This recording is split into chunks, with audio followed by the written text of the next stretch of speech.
दोस्तों, आप सभी का स्वागत है आपके अपने YouTube चैनल पर। जैसा कि आप लोगों ने थंबनेल देखा, हम लोग इस वीडियो में क्लास 10 इतिहास चैप्टर 3 हिंद चीन में राष्ट्रवाद के महत्वपूर्ण वस्तुनिष्ठ प्रश्न का डिस्कशन करेंगे। इसके पहले वाले वीडियो में हम लोगों ने पहला चैप्टर और दूसरा चैप्टर के ऑब्जेक्टिव क्वेश्चन और सब्जेक्टिव क्वेश्चन का डिस्कशन कर लिया था। अगर आपने वह वीडियो नहीं देखा है तो हमारे चैनल पर जाकर वह वीडियो देख लीजिएगा और कमेंट करके बताइएगा कि वीडियो कैसा लगा। अगर चैनल पर नए हैं तो चैनल को सब्सक्राइब कर दीजिए, साथ में बेल आइकॉन को ऑन कर दीजिए और अपने दोस्तों के साथ शेयर कर दीजिए। तो चलिए बिना समय को गवाए वीडियो को शुरू करते हैं, लेकिन आप लोगों से विनती है कि वीडियो को अंत तक ज़रूर देखें क्योंकि यह वीडियो बहुत ही मज़ेदार होने वाला है। चैप्टर का नाम है हिंद चीन में राष्ट्रवाद। तो अगर पूछे कि हिंद चीन का अर्थ क्या होता है तो हम लोग बोलेंगे कि हिंद चीन वह क्षेत्र है जहाँ के कुछ देशों में चीनी देश अर्थात चीन का सांस्कृतिक प्रभाव था और कुछ देश में भारत के सांस्कृतिक प्रभाव था।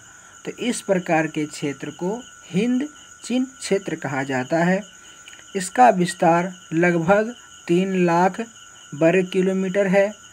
अगर हम उसके वास्तविक मान को देखें तो 2,80,000 इसका क्षेत्रफल है।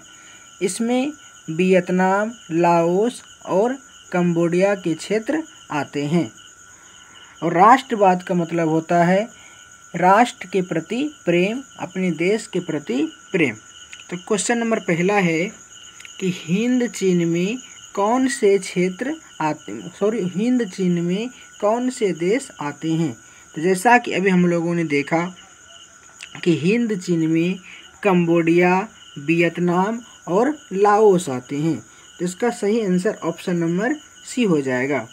अगर पूछे कि कंबोडिया की राजधानी कहाँ है तो कंबोडिया की राजधानी नाम पेन है और वियतनाम की राजधानी हानोई है और लाओस की राजधानी विंगचन है। चलिए क्वेश्चन नंबर दूसरा देखते हैं। क्वेश्चन नंबर दूसरा है कि अंकोर वाट का मंदिर कहाँ स्थित है। तो अंकोर वाट का मंदिर कंबोडिया में स्थित है। ऑप्शन नंबर डी सही हो जाएगा। अगर और इसका विस्तार से देखें तो अंकोर वाट का मंदिर का निर्माण सूर्यवर्मा द्वितीय ने किया था, 12वीं शताब्दी ने किया था। तो कृपया आप लोग वीडियो के अंत तक बने रहिएगा, बहुत ही मज़ेदार रहने वाला है। क्वेश्चन नंबर तीसरा है कि हिंद चीन पहुँचने वाला प्रथम व्यापारी कौन था। तो हिंद चीन पहुँचने वाला प्रथम व्यापारी पुर्तगाली था, उसके बाद डच आए, उसके बाद इंग्लैंड आए, फिर लास्ट में फ्रांस आए। तो आप लोग भी इसका आंसर कमेंट में देते रहिएगा या कॉपी में नोट करिएगा और लास्ट में काउंटिंग करके बताइएगा कि आपका कितना सही हुआ। इसका आंसर और इस क्लास का PDF दोनों टेलीग्राम पर मिल जाएगा। टेलीग्राम का नाम है कमलजीत ऑनलाइन क्लासेस। तो इसका right answer option number C हो जाएगा। और पता होगा कि भारत में आने वाला प्रथम व्यापारी पुर्तगाली था। 1498 ईस्वी को आया था, 17 मई 1498 को। क्वेश्चन नंबर चौथा है कि हिंद चीन में बसने वाले फ्रांसीसी कहे जाते हैं। तो हिंद चीन में बसने वाले फ्रांसीसी को कोलोन कहा जाता था। ऑप्शन नंबर सी इसका सही आंसर हो जाएगा।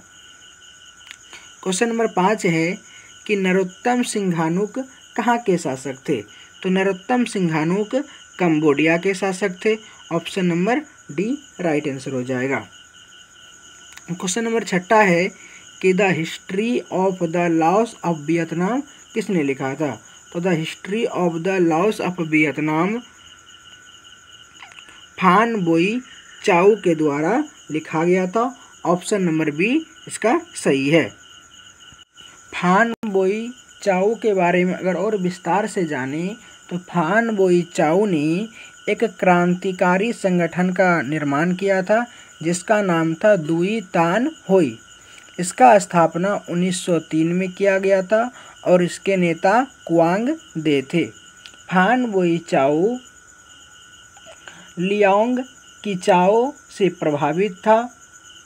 1905 में उन्होंने लियांग कीचाओ से भेंट की थी और उनकी सलाह से the history of the loss of Vietnam नामक पुस्तक लिखा था। इस पुस्तक का चीन और वियतनाम में पूरी तरह से स्वागत किया गया था। तो चलिए क्वेश्चन नंबर 7 को देखते हैं। क्वेश्चन नंबर 7 है कि मार्च 1946 में फ्रांस एवं वियतनाम के बीच होने वाला समझौता किस नाम से जाना जाता है। तो याद रखिएगा कि 6 मार्च 1946 को फ्रांस एवं वियतनाम के बीच एक समझौता हुआ था जिसका नाम हानोई समझौता है। तो इसका राइट आंसर ऑप्शन नंबर 2 हो जाएगा, हानोई समझौता। क्वेश्चन नंबर 8 है कि किस प्रसिद्ध दार्शनिक ने एक अदालत लगाकर अमेरिका को वियतनाम युद्ध के लिए दोषी करार दिया। तो इसका सही आंसर ऑप्शन नंबर ए हो जाएगा, Russell. Option number A Russell हो जाएगा। क्वेश्चन नंबर 9 है कि हिंद चीन में अंतिम युद्ध समाप्ति के समय अमेरिका राष्ट्रपति कौन थे। तो हिंद चीन में अंतिम युद्ध समाप्ति के समय अमेरिका के राष्ट्रपति निक्सन थे। अगर वानसीगटन का देखा जाए तो वानसीगटन अमेरिका के प्रथम राष्ट्रपति थे और वह भी निर्वाचित राष्ट्रपति बने थे।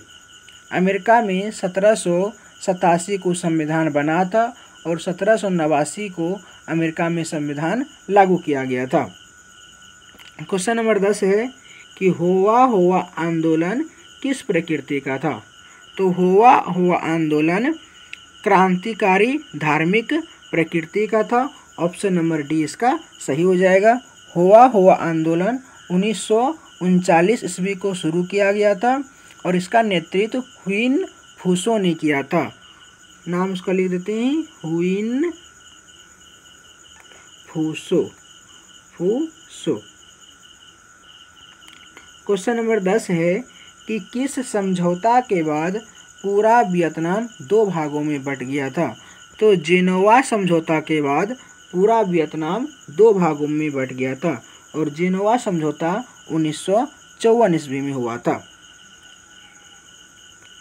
तो प्लीज़ आप लोग लास्ट तक बने रहिएगा। क्वेश्चन नंबर 12 है कि जेनोवा समझौता किस वर्ष हुआ था। तो अभी हम लोगों ने देखा कि जेनोवा समझौता 1954 ईस्वी को हुआ था। ऑप्शन नंबर सी इसका सही आंसर। क्वेश्चन नंबर 13 है वियतनामी कम्युनिस्ट पार्टी के संस्थापक कौन थे। तो इसका सही आंसर हो जाएगा ऑप्शन नंबर ए, हो ची मिन। हो ची मिन ने 1930 में वियतनामी कम्युनिस्ट पार्टी का स्थापना किया था। इस पार्टी का नाम आगे चलकर इंडो चाइनीज कम्युनिस्ट पार्टी रखा गया था। अगर हो ची मिन के बारे में विस्तार से जानें तो हो ची मिन का जन्म 19 मई, याद रखिएगा 19 मई 1890 को मध्य वियतनाम के एक छोटे से गरीब परिवार में हुआ था। इसका वास्तविक नाम न्यूयेन सिन कुंग था। न्यूयेन सिंग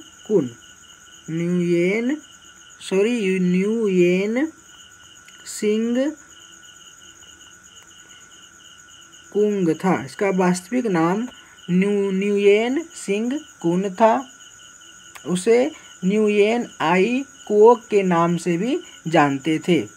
हो ची मिन ने 1925 में वियतनामी क्रांतिकारी दल का स्थापना किया था। तो चलिए क्वेश्चन नंबर आगे देखते हैं। क्वेश्चन नंबर 14 है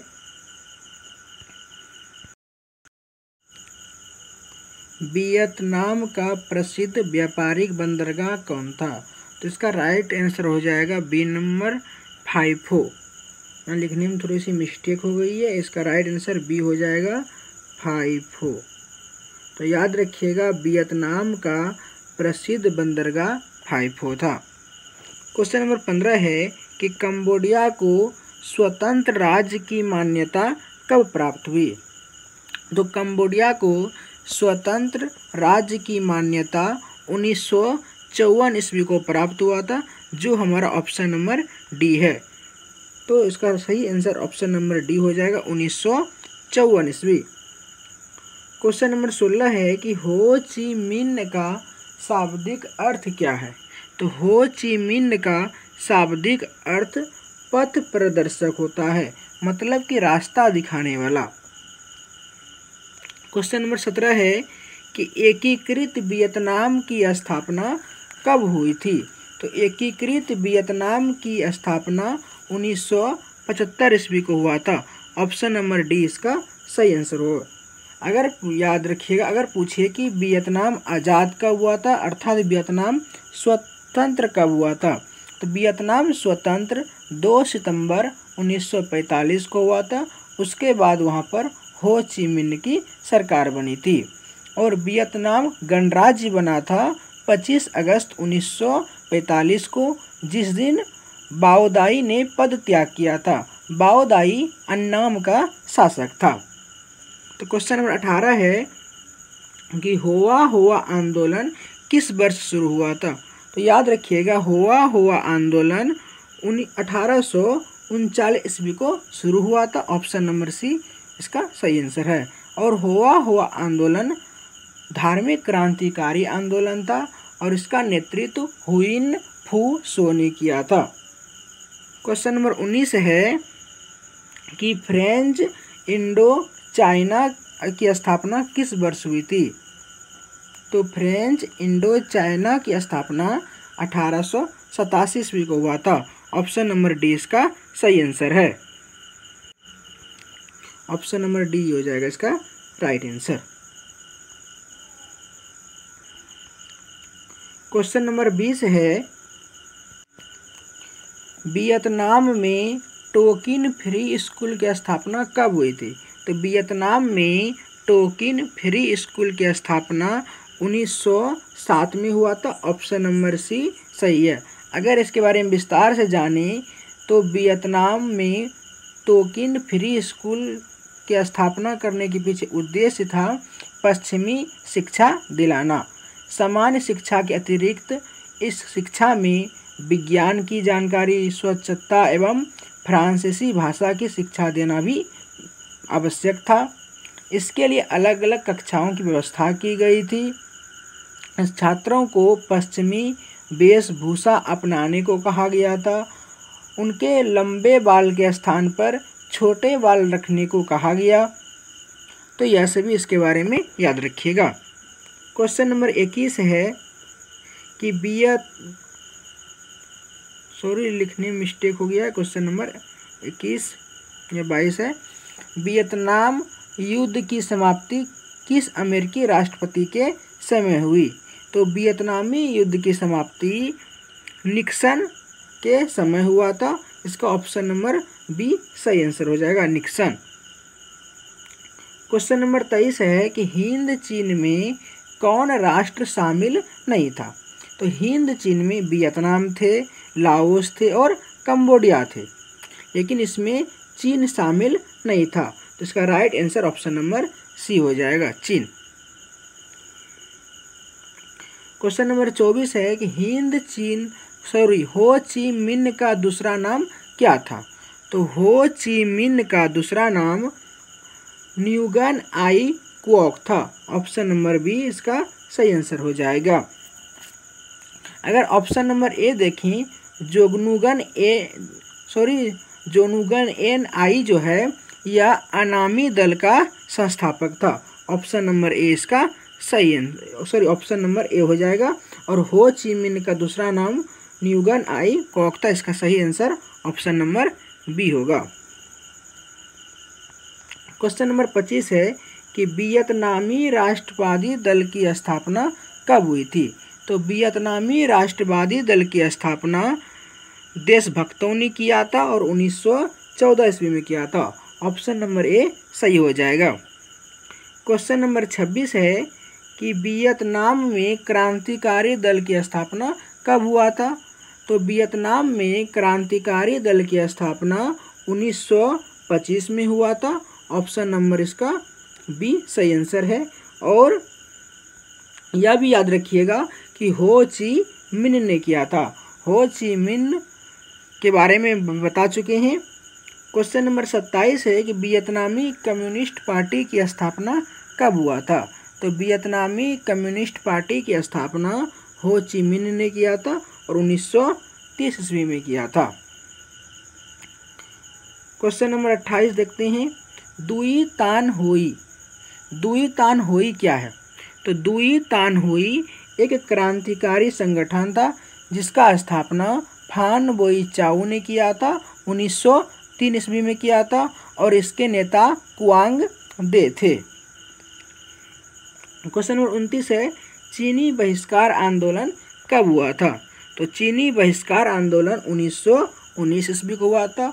1919 के बारे में हम लोग अगले चैप्टर में पढ़ेंगे और विस्तार से भारत के राष्ट्रवाद में, क्योंकि 1919 को रॉलेट एक्ट हुआ था, 1919 को जलियांवाला बाग हत्याकांड हुआ था और 1919 को भारत सरकार अधिनियम पारित किया गया था। क्वेश्चन नंबर 30 है, हो ची मिन्ह का जन्म कब हुआ था। तो हो ची मिन्ह का जन्म अभी हम लोग बताए थे कि मध्य वियतनाम में एक गरीब परिवार में हुआ था और इसका जन्म 19 मई 1890 को हुआ था। और ऑप्शन नंबर बी को देखें, 5 मई 1818।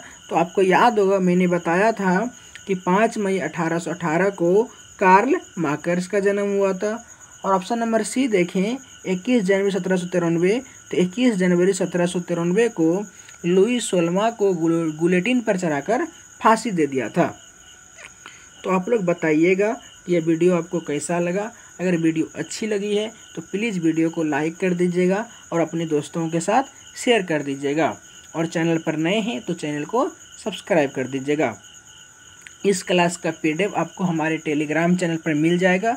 टेलीग्राम चैनल का नाम है कमलजीत ऑनलाइन क्लासेस।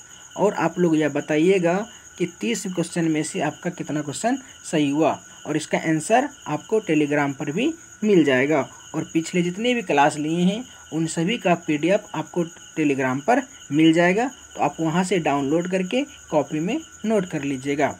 मिलते हैं अगले वीडियो में भारत में राष्ट्रवाद के ऑब्जेक्टिव क्वेश्चन और सब्जेक्टिव क्वेश्चन को लेकर। उसके पहले इसी चैप्टर के सब्जेक्टिव क्वेश्चन को लेकर आते हैं। तो आप लोग को वीडियो को अंत तक देखने के लिए दिल से धन्यवाद। जय हिंद, जय भारत।